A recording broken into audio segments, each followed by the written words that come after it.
the future and grappling with the rise of socialism and the party's lurch to the left. My next guest is backing the far-left candidate who just narrowly defeated her less than a week ago. She says the party needs to unite. Let's hear her out. Democrat Haley Stevens, Michigan Congresswoman for 4 straight terms, joins me now, and good day to you.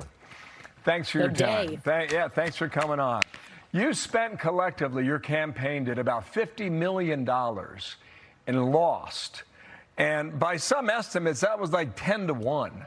I want to talk about Wisconsin. I want to get to all DSA stuff, but let's answer this question about Michigan first. Why was $50 million in a primary not enough to win?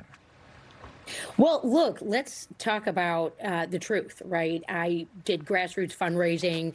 There was outside spending. You know, we see that now in primaries, both for me and my opponent. And I think the big takeaway is it was just a close race. You know, Abdul has run statewide before. He's had a base of support. And look, the primary's over. You know, the differences of opinion, intra-party fighting that maybe took place. You know, it does happen. The Republicans certainly know about that. When President Trump ran for his third presidential and he had about 15 members of the Republican Party running against him, and he came out triumphant. And that's just what happened here. Okay, I think a lot of times. So I'm at the board and I'm watching the returns. He played a weak hand with blacks, especially in Detroit. And I don't know if Francesca Hong can do better in Milwaukee, but we'll find out later tonight. We don't know how these rural votes are going to come in for him. Can he win in Michigan in November? Well, look, I think that the campaign that my former Democratic opponent is waging is going to play out. The Republicans have sort of been waiting in the wing. We're going to see how the debates go. We're going to see how, endorsements and on the ground and grassroots efforts go. I'll tell you where I have been focused. I have been focused on congressional candidates like Christina Hines and Sean McCann and Congresswoman Hillary Scholten in Grand Rapids, who's doing a darn good job out there. Look, I'm retiring in about 5 months from the House. I'm only 43 years old, so I'm sure after serving for 8 years. But he was just asked on Sunday about association that he had with Hassan Piker. And I know during your campaign, you went after him on issues like that. But within 24 hours, you got behind his campaign, and people are wondering why. Why would you do that? Well, that's called democracy, friend. Right? You don't sign up for a Democratic Party to be salty grapes and just continue to hold the grudge. We certainly have seen that play out. No shots here, but we've seen that play out with our current president. Some might say Mr. Sanders, pursued that approach as well when he didn't win a Democratic nomination coming in as an independent. Look, I believe in democracy. He won the majority of the votes, and I'm going to continue to stand by my positions, right? I'm a Zionist Democrat. I am a Democrat who gets endorsed by the U.S. Chamber of Commerce and the AFL-CIO. I have been recognized over and over again as one of our most effective lawmakers. I identify problems and I solve them. Ask my colleagues on the other side of the aisle. I run the Bipartisan Manufacturing Caucus. I stood up for the hostages, with my colleague French Hill. I'm a patriot. I love our freedoms. I love this country. And yes, I'm still in the Democratic Party, even though folks like me maybe aren't winning our primaries. Yeah, but the Attorney General of Michigan is Jewish. And there's a convention coming up at the end of August, and she just said that she won't go out of fears of anti-Semitism. And you mentioned it. AIPAC was behind your campaign. You're a Zionist. You just said it right now. Do you have an obligation to speak up and about and against that?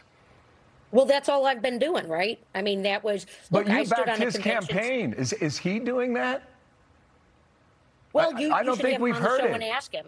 You should have him on the show and ask him. I'm not of license. We've got a Democratic nominee in Michigan. I want Democrats to win. the Republican Party has stood by some of their weak candidates over and over again. You know, Trump's backing Rogers after he lost to Alyssa Slotkin when Trump won. You know, this is the, the program, right? This is how it goes. And yeah, people got out of control at the last convention. In Michigan. Sorry, they did. Who got out of control? Attendees, I don't know. You know, I don't know exactly who they all were. You know, I had a great convention up until I went to the main hall, and people. I was up there with Unite Here Local 24, these incredible union members, minorities, black and brown folks who worked their tails off, and I got up there, and you couldn't hear a word I was saying because of the boos. Now, I finished my speech. I'm tough as nails. I've been booed by MAGA before. That happened a lot in my first term. And some folks came into the convention and did that. But, hopefully this next one, folks will be able to come together. I think we do need to look some things in the eyes. I belong in the Democratic Party as a Zionist. I'm going to keep saying that. I belong in the party as somebody who has my finger on the pulse of manufacturing, right? And the small businesses, hundreds of unique visits. I think you make a great point, because I've always seen you as a center-left Democrat. And now you've got the DSA making headlines in the Midwest in your state. Yeah, and look, Abdul and I both condemn socialism. I got it. What is the DSA doing now to the Democrat Party, your party? I don't know. Look, my Democratic opponent, now the Democratic nominee for Senate in Michigan, has disavowed socialism. I think we all should. It's dangerous. Look, I'm a proud labor capitalist, Democratic labor capitalist, and that was something that was humdrumming throughout my campaign. So we'll see. You sort of see some of this stuff eking out. I haven't really had a ton of interactions, or if at all, I really haven't had any interactions with DSA and what they're all about. But I will tell you, what I'm all about, which is lowering costs for Michiganders. You had a chance there in the campaign too. Quickly, I want to ask you about Wisconsin. I'm sure you've been watching it. Francesca Hong is the DSA candidate out of Madison, Dane County. She was against Thanksgiving, and then she wasn't, which I think is an odd position for someone who apparently was a chef. And just in the last 48 hours, she's backed off a lot of these ideas she had. She called them more aspirational. A laundry list: abolish the police, abolish the Senate, do away with prisons.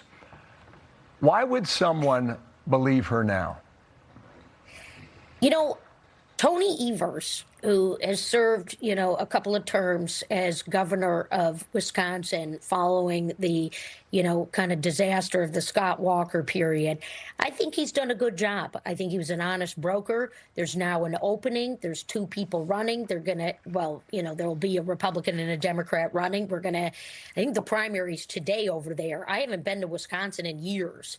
But I do remember Evers because of somebody who worked on my campaign went over to his shop, and he worked with my governor on occasion. I got it. I'm just answering honestly, friend. I get it. Thank you, and thank you for coming on. Will you campaign for El Sayed in Michigan? Yes or no? Well, look, I'm a proud Democrat, and I'm going to be out there campaigning for Democrats. Wow. Okay, here we go. Haley Stevens, let's talk again soon, okay? Thank you for coming on. There's a lot that America wants to try and understand. Thank you. Yeah. All right. Martha, what's next?